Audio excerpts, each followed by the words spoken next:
It's my great pleasure to be talking to Dr. John Huddlestun, Professor of Religious Studies at College of Charleston. And I want to learn something about the Bible. I've always been fascinated by it.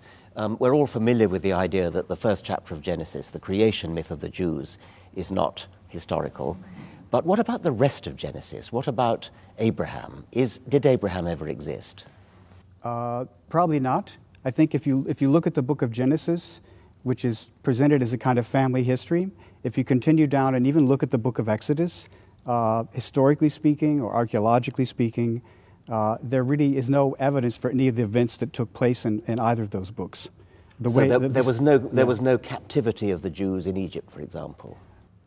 There's no evidence from Egypt for any of that at all. The only evidence, the only mention of Israel, in fact, the very earliest mention of the name Israel outside the biblical text is an Egyptian text that dates to around 1200 BCE, and it mentions this one particular pharaoh says he conquered a number of peoples to the north, and among the list of peoples he defeated, the name Israel appears. But it doesn't tell us anything else about what that Israel means. It's simply the name Israel, which probably in this case refers to a people or maybe the land they inhabit. But you can't say anything else about that other than the name appears at that point. But even that, 1200 BC is not very old, is it? In terms of ancient Near Eastern history, no. The biblical history and characters like Abraham and Moses, in terms of the larger ancient Near Eastern or ancient Middle Eastern history, they appear very late on the scene. Yes. So the whole sort of Jewish tribal myth of being taken in captivity to, Abraham first and then Isaac and Jacob and Joseph, taken into captivity in Egypt, led out of Egypt by the great hero Moses, Moses coming down from the mountain with the Ten Commandments. No historical basis at all to any of that? Yeah, there's simply no evidence for that. People cite what they might call circumstantial evidence. For example, in the history of ancient Egypt as a whole, going back long before the biblical text, you do have Semites, people from the north who from time to time came down to Egypt for various reasons. Some people, scholars have argued, it's not impossible that some tiny little group, maybe of Semites or Asiatics, left Egypt at one point, wound up in the Arabian or desert, met up with another group of people who worshiped this god named Yahweh, for example, and then wound up going up into Palestine, meeting with another group, and that became, over time, what we call Israel. Well, I wanted to come on to the God and gods. Mm-hmm. The Jewish religion, of course, is famously monotheistic, and Christianity and Islam have inherited this monotheism. How did that start? Were they originally polytheistic and then settled on one tribal god, or how did it work? You have to distinguish between Judaism and when you use the term Jew, and talk about ancient Israelite religion, because they're actually very different types of things. But to come to the question of monotheism, it only appears, based on what we know from the text, at a fairly late period in the period of the exile or just before the exile. The exile meaning to Babylon. Right, the Babylonian exile in the 6th century. But even there, that's the first time you get a reference to there's this particular god and no other gods. And that's astonishingly recent, only 600 BC. Or actually, later than that, probably maybe in the 530s or 540s. So monotheism is not that old in Jewish history. No. Before that, they had their one god, the national god that they worshiped. But it's clear from the text that there were other gods around. Which they believed existed, but they damn well better not worship them, yes. Yeah. Well, but even that's problematic, because the prophets, as you know, the prophets are constantly going on rants against people worshiping other gods and the way they worship other gods, which tells you, there must have been other gods. Otherwise, they wouldn't be so concerned about this. But there were other tribes. Other Canaanite tribes who worshipped other gods. Was that how it worked? Or what we know about in the ancient Israelites, not simply in the biblical text, but outside the biblical text from archaeological evidence and other kinds of inscriptions, is that people worshipped Israel's main god, who has the name Yahweh, pronounced something like Yahweh, but they also worshipped other gods as well. There's a very famous inscription written on a big part of a big jar from the 8th century BCE that mentions Israel's god Yahweh, and it says Yahweh and his Asherah. Asherah is the name of a Canaanite goddess, and that inscription seems to indicate that they worship Yahweh as the male deity, and then Asherah was his female consort. There's a lot of evidence for that. Yes. But you won't see that in the biblical text. The biblical text presents the kind of official history of what it should have been. But when you get outside of that and look at archaeological and other evidence for family religion or household religion or private religion, it's another story. Yeah, right.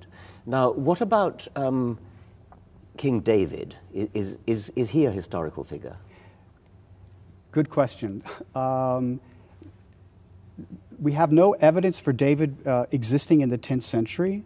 We have no evidence for Jerusalem in the 10th century under David and Solomon being this capital of a mighty empire with international relations, the way the biblical text presents it. But it's difficult. You can't make the claim that David simply didn't exist. It could have been, David and Solomon could have been what are fairly minor kings. Sort of tribal chieftains. Yeah, with a very small, I don't know if I'd use the word state.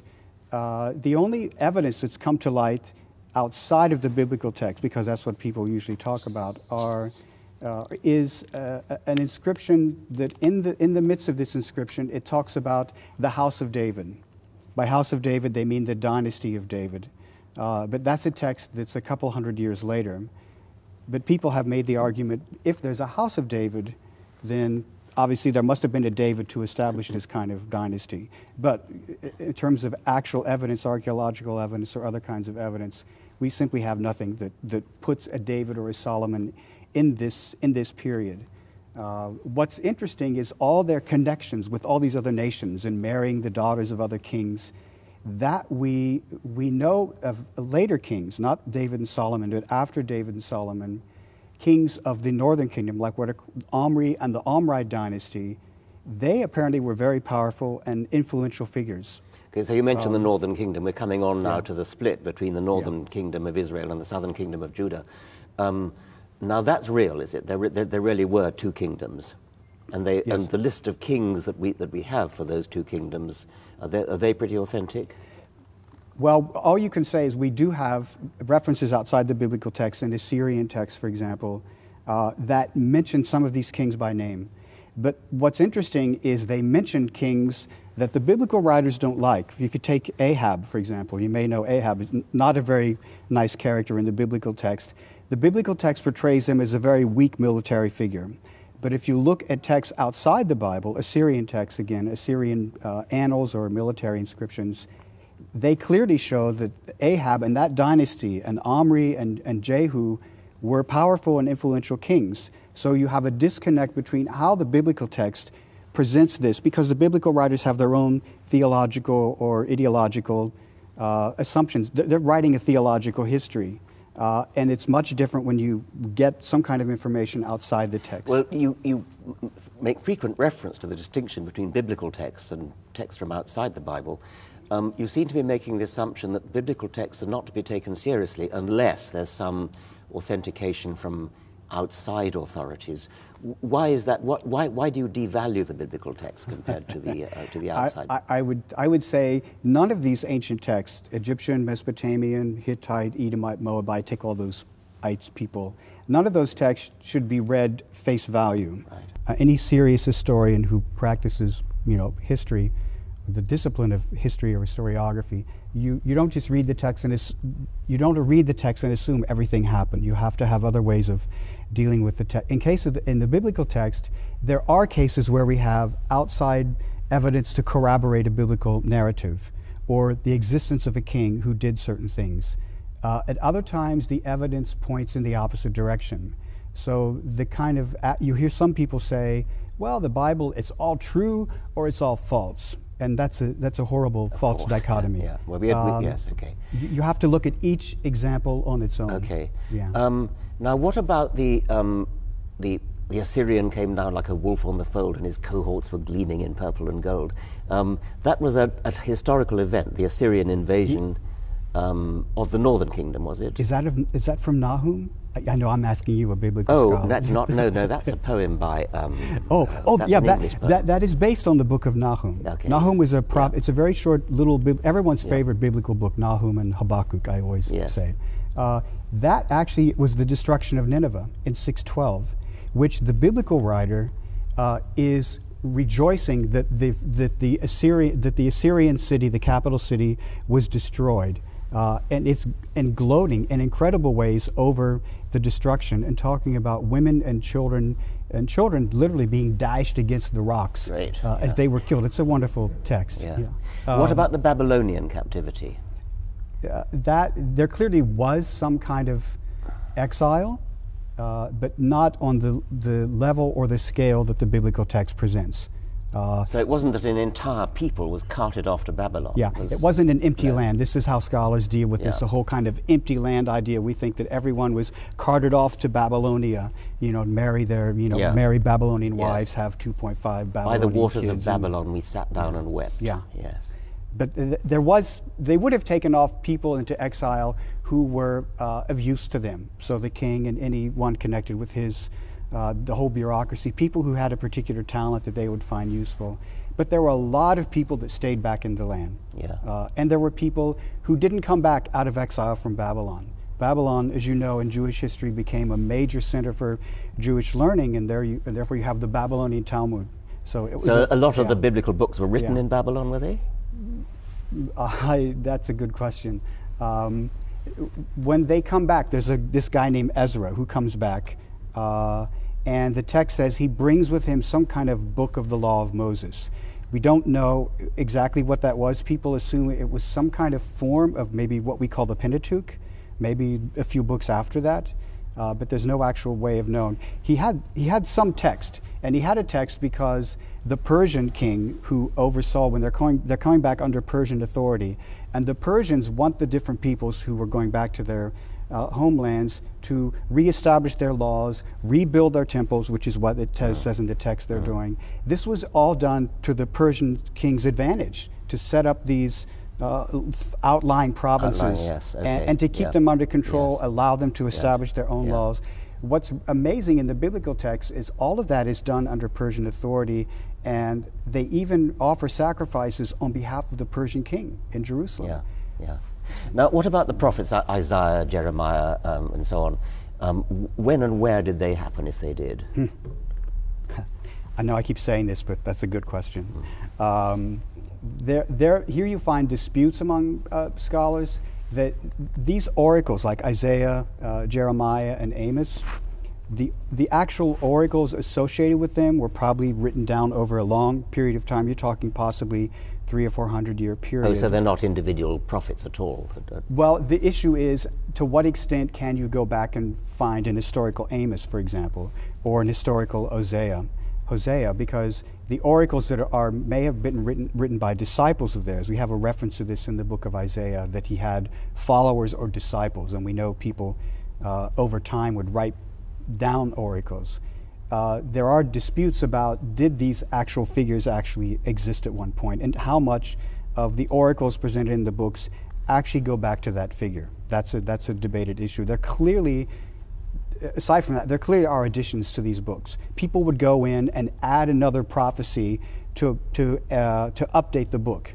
So if a prophet is saying Jerusalem's going to be destroyed, and it wasn't destroyed, then at a later period after Jerusalem is destroyed, they go in and add. Okay. There are famous cases of where the biblical writers actually, we know they did this. Yes, I mean, not least, behold, a virgin shall conceive and bear a son and call his name Emmanuel. What? I mean, Isaiah, and that, of course, was taken up by Matthew to refer to Jesus, who wasn't called Emmanuel. Yeah. Right. Tell us about that. Well, I actually do a whole class on that verse. That's Isaiah 7:14. Yeah. Because in the biblical in the Hebrew text, the original text, the word is not virgin. A young woman. The word is a young woman or maiden. Yeah. The word is Alma. Yes. And the word has a definite article.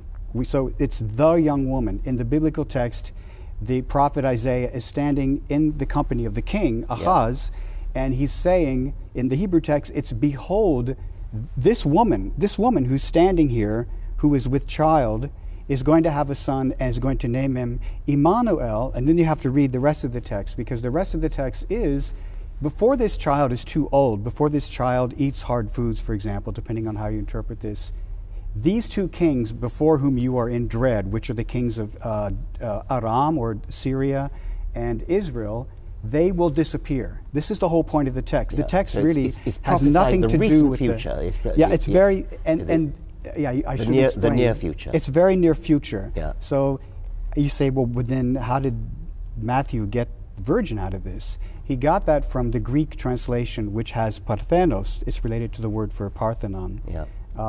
And that parthenogenesis, word, indeed, as a exactly, biologist, yes. And that term then is picked up by the writer in Matthew. That gospel, by the way, more than any other gospel, has a very, Matthew constantly uses what we call fulfillment citation formulae, where he goes back to find a text. Yes. Never mind the text has nothing to do with what's going on in this period. It's just go find a text that somehow is related to Jesus in Egypt, for example. Yeah. And well, that particular verse from Isaiah, Matthew actually says, now all this was done. Yeah. That the prophet... That's the citation formula. Yeah. He does the same for... Yes. Yeah, he does it for other texts, but they literally bear no... They're not even, most of them aren't even prophecies. Now, Matthew obviously was not Matthew Levi, the tax collector. Do we know who Matthew was? Do we know who Mark was, Luke was, John was? No. Okay. The Gospels are written by anonymous figures whose names are later added to the text. You can even see it in some cases in the manuscript tradition. The titles you see for books, like the Gospels, the Gospel according to so-and-so, in antiquity they didn't have these titles. You would have had simply a story that circulated, and over time it becomes associated with a particular figure. When were the names Matthew, Mark, Luke, and John grafted onto those Gospels? The bulk of the Gospels, in terms of the manuscript tradition, you have to go all the way into the 4th century. 4th century AD? Yeah, in roughly the middle of the 4th century. There are some fragments of different Gospels. There's one very small piece of a fragment of the Gospel of John, which could be 2nd century. When you get to that point, there you have in the manuscript tradition where they're writing a name. In some cases, the name is not even at the top of the gospel. Yeah. In some cases, it's written on the side of a manuscript. It's written at the end. But it's clear that the name attached to it was not the primary. So who would have decided we're going to assign this one to Matthew and this one to Luke? And I don't know. You don't know. Okay. That's a good question. What about all the other Gospels, the Gospel of Thomas and all the other Gospels that have strange stories in them and things, the non-canonical Gospels? Right. Like the Gospel of Thomas is probably the most famous because in that case there are some sayings in the Gospel of Thomas that are very close to the New Testament Gospels. And there are debates among scholars still about to what extent would the writer of the Gospel of Thomas had known the Gospels in the New Testament, or is he getting those sayings attributed to Jesus from an independent source that was also the source for the writers of the New Testament? The Gospel of Thomas we don't have a manuscript in the manuscript tradition in Greek or Coptic, because the full Gospel you find later in Coptic tradition. It's much later, so it's difficult to determine how far back you can trace those traditions. Okay. How much of the character of Jesus was invented by Paul, and how much do you think is historical? Actually, I think Paul knew very little about Jesus. In terms of actual facts about Jesus' life, Paul gives us literally a handful of bits of information. Nothing in the epistles, he knows he has brothers. He knows about the Last Supper, which, by the way, is not in the Gospel of John. He knows other bits of scattered information. But Paul, if he knew more about the historical Jesus, he's not telling us, because Paul's total focus is on Jesus' death and resurrection. And for Paul, because he had some kind of experience, he had some kind of vision or experience, and that appears to motivate everything else he's writing in his letters, because he's trying to figure out how to reconcile this vision or revelation he had with what is basically his tradition, Jewish tradition. And he keeps both. He doesn't reject Judaism at all. He still remains we would say observant Jew. We use that today. I wouldn't use that for the ancient world. There's a very famous passage, well, famous to me.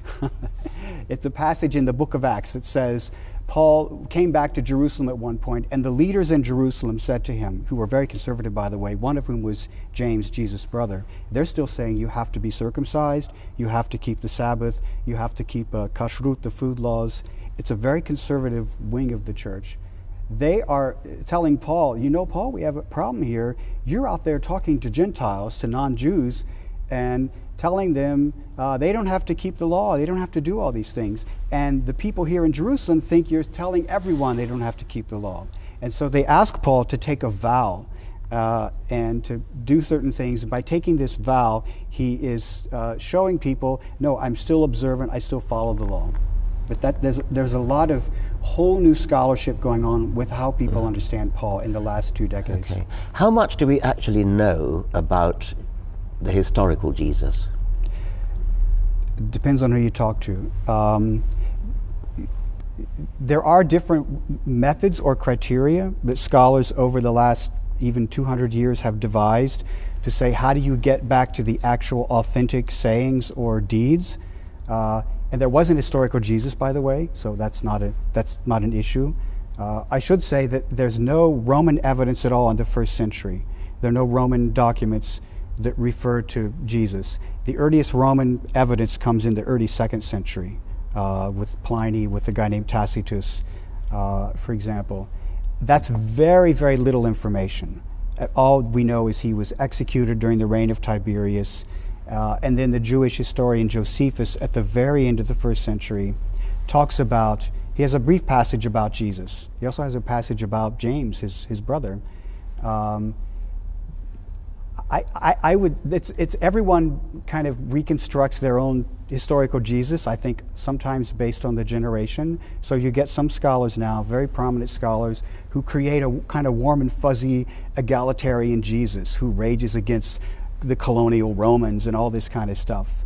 A lot of that is problematic.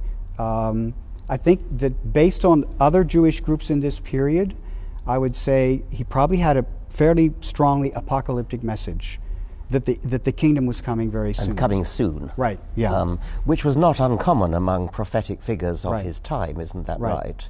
Right. Now, is it right that his name is,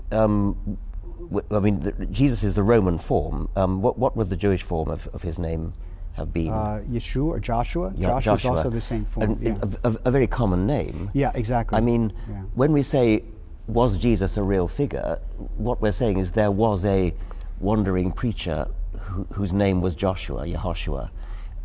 Jesus of Nazareth, by the way. Of Nazareth. The Gospel of John knows that his father was Joseph and that he was born in Nazareth. Probably no one, well, I shouldn't say no one, but the general view of scholars is that he was not born in Bethlehem. No, I mean, the Bethlehem thing is another of those fulfilling a prophecy thing. That's the prophet Micah. Based on Micah, exactly. So once again, the Gospel writers, Matthew and Luke, I think, had to get him to Bethlehem and they got him to Bethlehem by different routes. The same, exactly. There, and the virgin birth narrative. I don't think Paul doesn't seem aware at all of the virgin birth narrative. And what I think is interesting is the writer in the Gospel of John seems not to be aware of that narrative at all.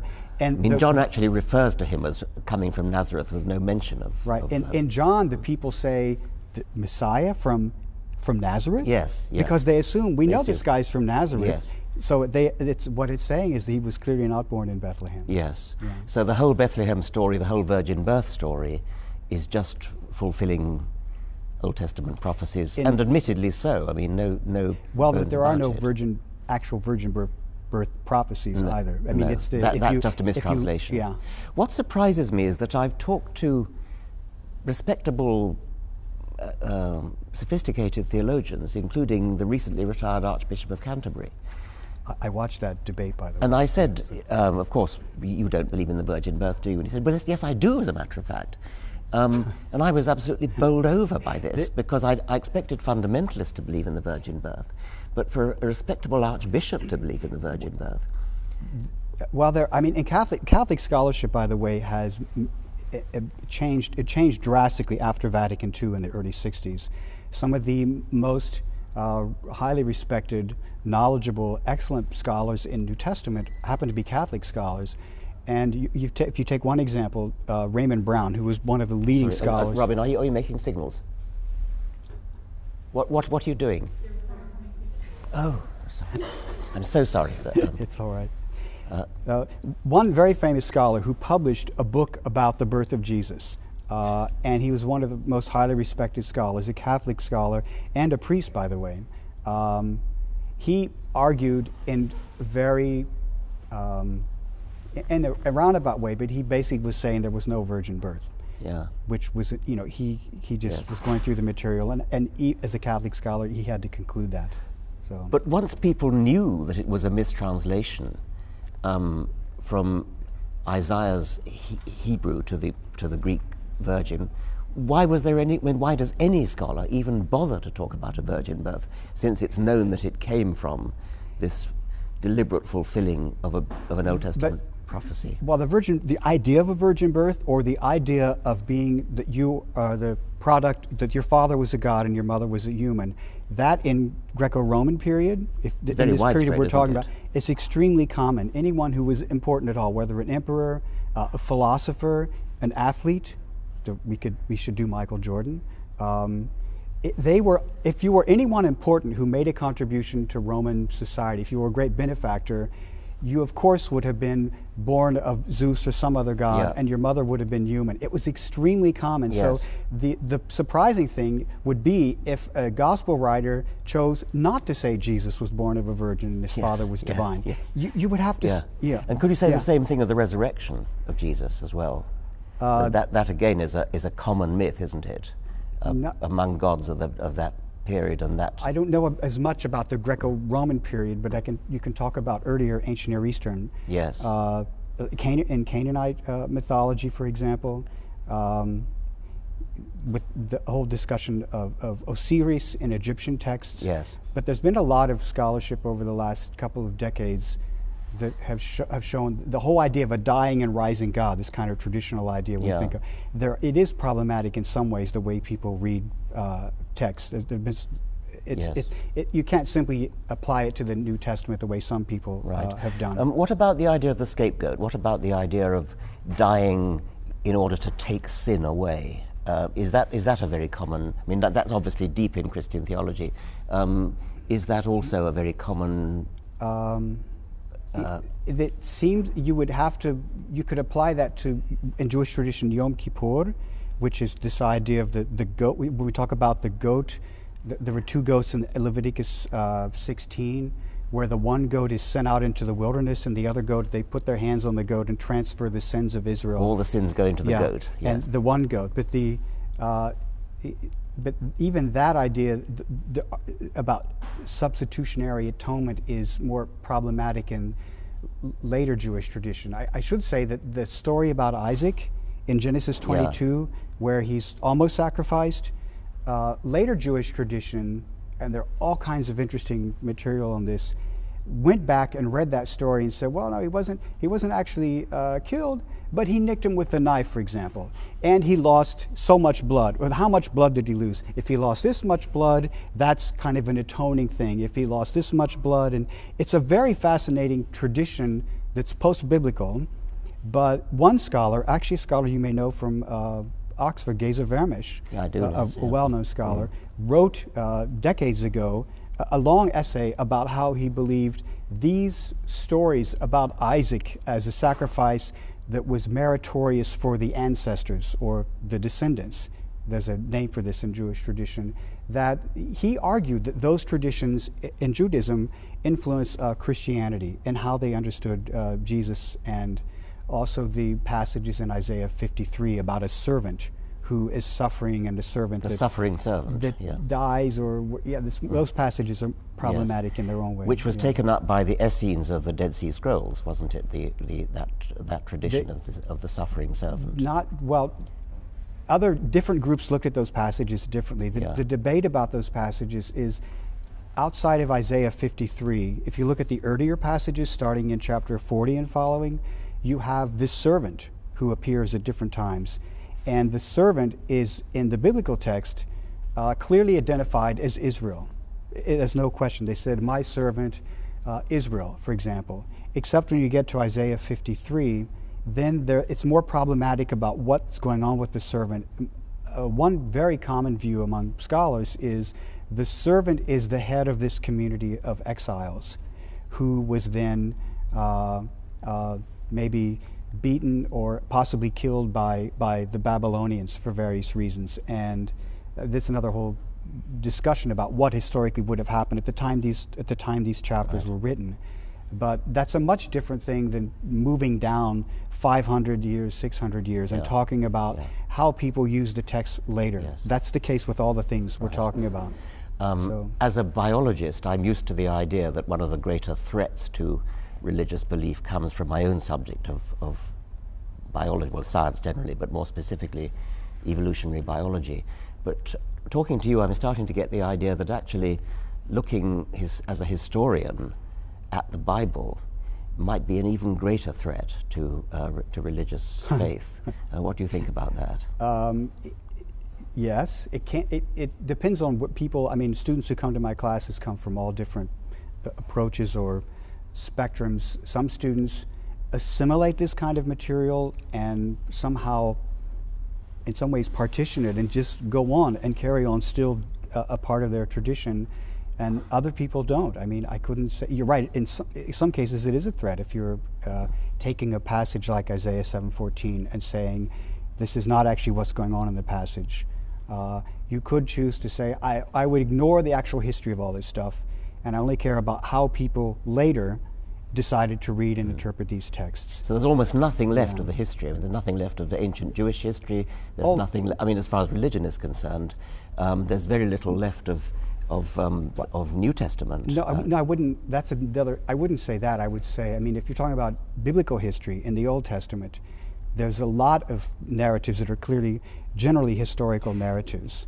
Well, yes, I'm sure, but the whole foundational myths of the Jewish religion, Moses leading the Jews out of Israel, out of Egypt, you get rid of that. You get rid of King David. And then as far as Christianity is concerned, you get rid of the virgin birth, you get rid of the resurrection. You're just ticking them all off. Very little known about Jesus himself at all. You're not left with a hell of a lot as far as religion is concerned, are you? That's why I'm a Bible scholar. Yes. Well, Dr. Huddlestun, thank you very much indeed. It's been a great privilege. Thank you. Thank you very much.